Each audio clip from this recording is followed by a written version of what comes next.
राजा जनक आगे कहते हैं, ज्ञानम ज्ञेयम तथा ज्ञाता त्रितयम नास्ति वास्तवम अज्ञानाद भाति यत्रेदम सोहमस्मि निरंजनः। कहते हैं ज्ञान, ज्ञेय और ज्ञाता ये तीनों वास्तव में नहीं हैं। ये तो अज्ञानवश दिखाई देता है। वह जो इनका आधार है वह मैं हूं, वह निष्कलंक मैं हूं। कहने का तात्पर्य है कि ये जो तीन है ना, ज्ञाता, ज्ञान और ये दृष्टा, दृश्य और दर्शन, ये वास्तव में है नहीं, बस ये प्रतीत हो रहे हैं। किंतु ये प्रतीत क्यों हो रहे हैं? अज्ञान के कारण वो जो निष्कलंक है वही इन तीन के रूप में दिखाई पड़ रहा है। ये तीन भी हो नहीं सकते यदि इनके आधार में सत्य ना हो। इसको समझने के लिए फिर हम लहर के उदाहरण पर आते हैं। जब आप समुद्र को देखते हैं तब आपको क्या दिखाई देता है? क्या आपको समुद्र दिखाई देता है? नहीं, आपको लहरें दिखाई देती हैं, उसमें उठ रहा फेस, बुदबुदे दिखाई देते हैं। इसको हम उदाहरण के लिए, समझने के लिए बात कर रहे हैं, नहीं तो इसमें कुतर्क उठ सकते हैं। तो जब हम देखते हैं तो हमें तो लहरें दिखाई देती हैं, फेस दिखाई देता है, बुदबुदे दिखाई देते हैं, किंतु वह तो सत्य नहीं। अभी हैं, थोड़ी देर में नहीं हो जाएंगे। तो जनक कह रहे हैं कि वैसे ही ये ज्ञान, ज्ञाता और ज्ञेय का खेल है। पर जो फेस है, जो बुदबुदे हैं, जो लहरें हैं, क्या वो समुद्र से अलग हैं? क्या समुद्र ना हो तब भी वो हो सकती हैं? नहीं, उनके होने के लिए समुद्र का होना आवश्यक है। कुछ आधार होना चाहिए जिसके ऊपर वो प्रतीत हो सकें। तो जानने का अर्थ ये नहीं है कि लहरें दिखाई नहीं देंगी।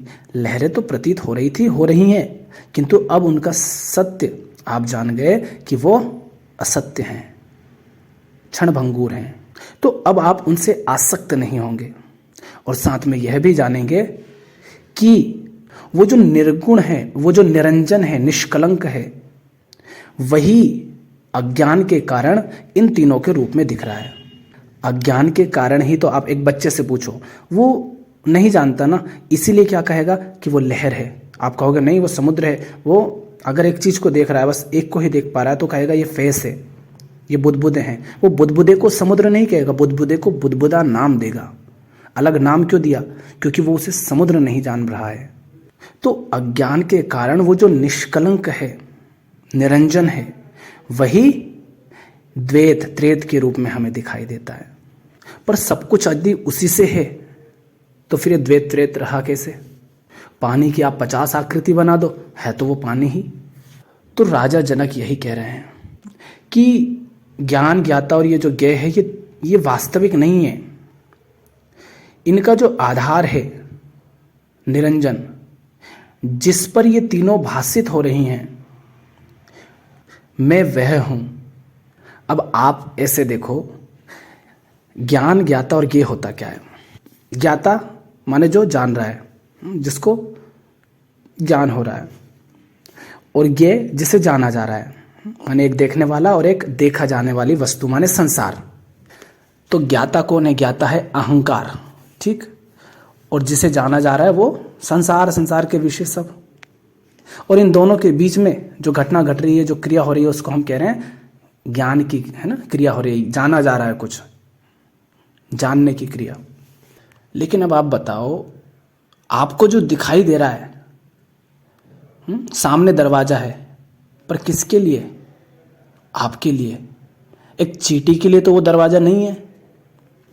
पानी आपकी प्यास बुझाता है, पत्थर तो नहीं कहता कि मेरी प्यास बुझाता, पानी खुद तो नहीं कहता कि मैं अपनी प्यास बुझाता हूं।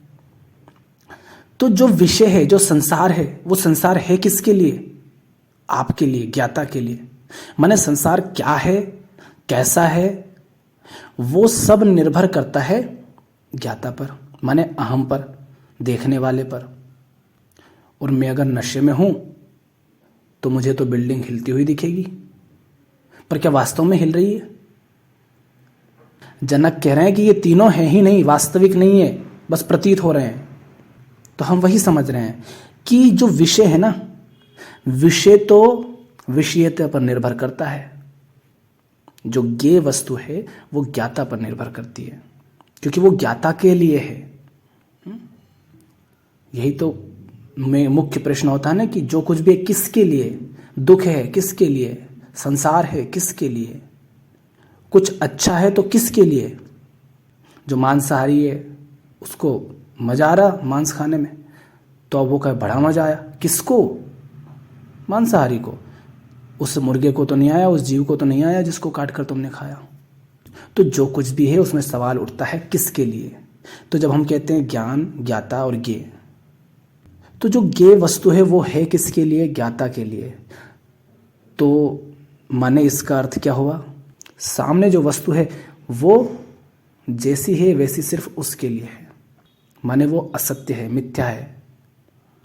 इसका अर्थ हुआ कि वो है ही नहीं, बस प्रतीत हो रही है वैसी। और फिर जब ये वस्तु ही माने संसार ही असत्य हो गया, ज्ञाता पर निर्भर है, तो उसके संबंध में जो ज्ञान है वो भी तो अब नहीं रहा सत्य। नर्तक ही नहीं रहा तो नृत्य कहाँ बचा, और नृत्य ही ना रहा तो नर्तक भी नहीं बचा। तो ये दोनों ही नहीं है, बचा एक, कौन? ज्ञाता।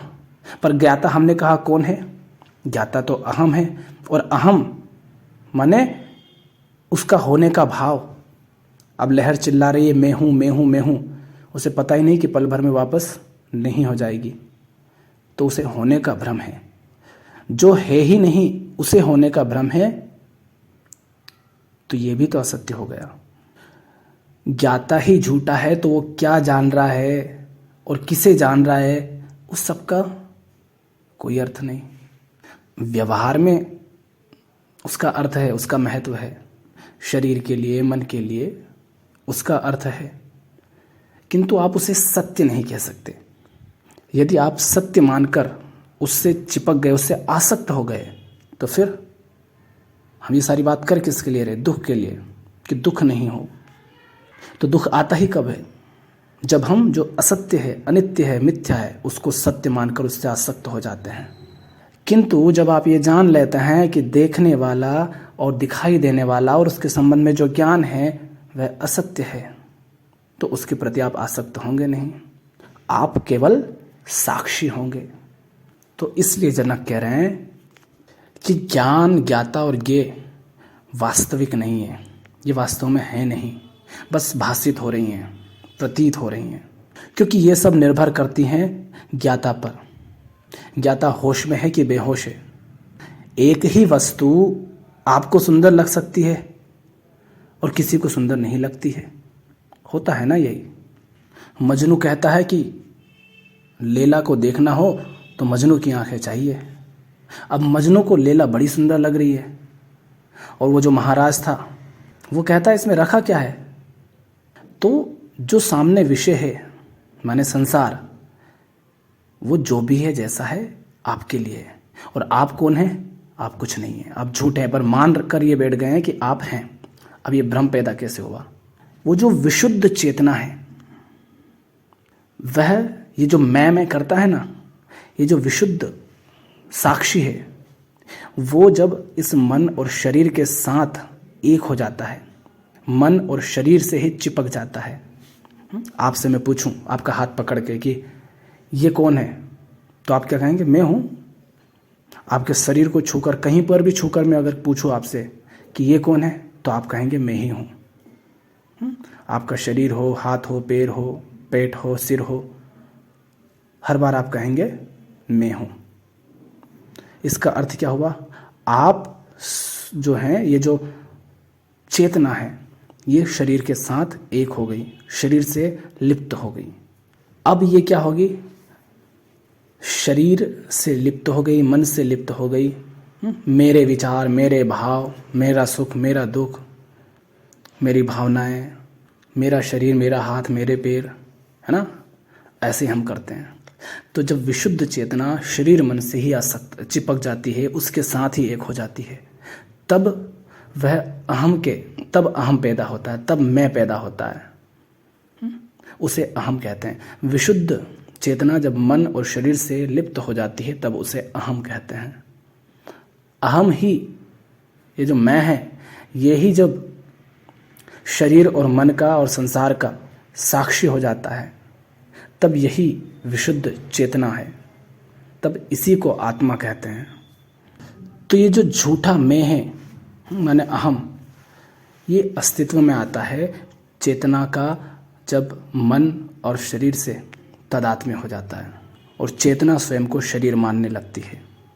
किंतु शरीर और मन की सीमाएं होती है, वो सत्य को जान नहीं पाते, देख नहीं पाते, क्योंकि वह स्वयं असत्य हैं।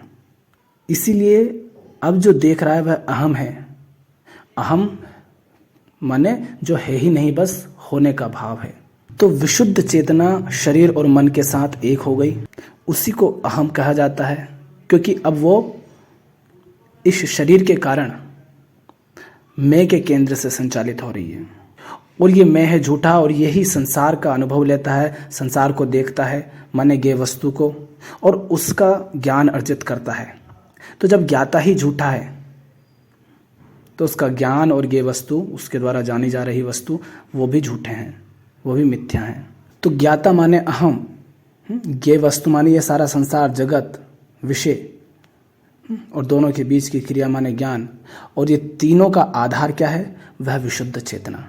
जनक कह रहे हैं वह निष्कलंक, वह निरंजन में हूं, वह निर्दोष में हूं। और जब आप ये जान लें कि जो गे वस्तु है माने संसार है, वह मिथ्या है, तो गे वस्तु बची नहीं, ठीक, प्रतीत हो रही है पर अब वो सत्य नहीं है, माने विषय अब बचा नहीं, गे वस्तु बची नहीं। तो जब विषय ही नहीं बचा तो विषयता कैसे बचेगा? विषय नहीं बचा तो ज्ञान नहीं, और ज्ञान नहीं तो ज्ञाता नहीं। तो जब आप ये जान लेते हैं कि जो कुछ भासित हो रहा है वो सत्य नहीं है, तो अंदर जो मैं बैठा रहता है वो भी विसर्जित हो जाता है, क्योंकि ये तीनों एक साथ ही होते हैं। ज्ञाता हो ही नहीं सकता गे वस्तु के बिना और ज्ञान के बिना, क्योंकि गे वस्तु ज्ञाता होगा तो गे वस्तु होगी, तभी तो वो ज्ञाता कहलाया। नहीं तो जब किसी का ज्ञान ही उसे नहीं हो रहा है तो ज्ञाता कैसे हुआ? अगर कोई पढ़ाता ही नहीं है, शिक्षण का कार्य ही नहीं करता, वो शिक्षक कैसे हुआ? अगर कोई नृत्य ही नहीं करता तो वो नर्तक कैसे हुआ? नर्तक वो तभी है जब वो नृत्य कर रहा है। तो कोई ज्ञाता केवल तभी तक होता है जब वो ज्ञान पा रहा है, और ज्ञान के अनुभव से, कुछ जानने से, देखने से, सुनने से, इंद्रियों का अनुभव। तो जब आप संसार का, गे वस्तु का मिथ्यापन देख लेते हैं, उसकी नश्वरता, उसकी क्षणभंगुरता, उसकी अनित्यता जान लेते हैं, तब आप उसके केवल साक्षी तब केवल साक्षी रह जाता है। आप साक्षी हो जाते हैं, वो मैं का केंद्र मिट जाता है। तो जनक यही कह रहे हैं कि जब तक ये द्वैत बना है तब तक दुख है, जब तक मैं का केंद्र है तब तक ये द्वैत त्रेत भी बना है। तो ये व्यवहार के लिए ठीक है, भासित होता है, ठीक है, होने दो, तुम साक्षी हो जाओ, उससे आसक्त मत हो जाओ, पर उसे सत्य मत मान लो। दुख भी सुख भी अनुभव तो तुम्हें हो रहा है ना।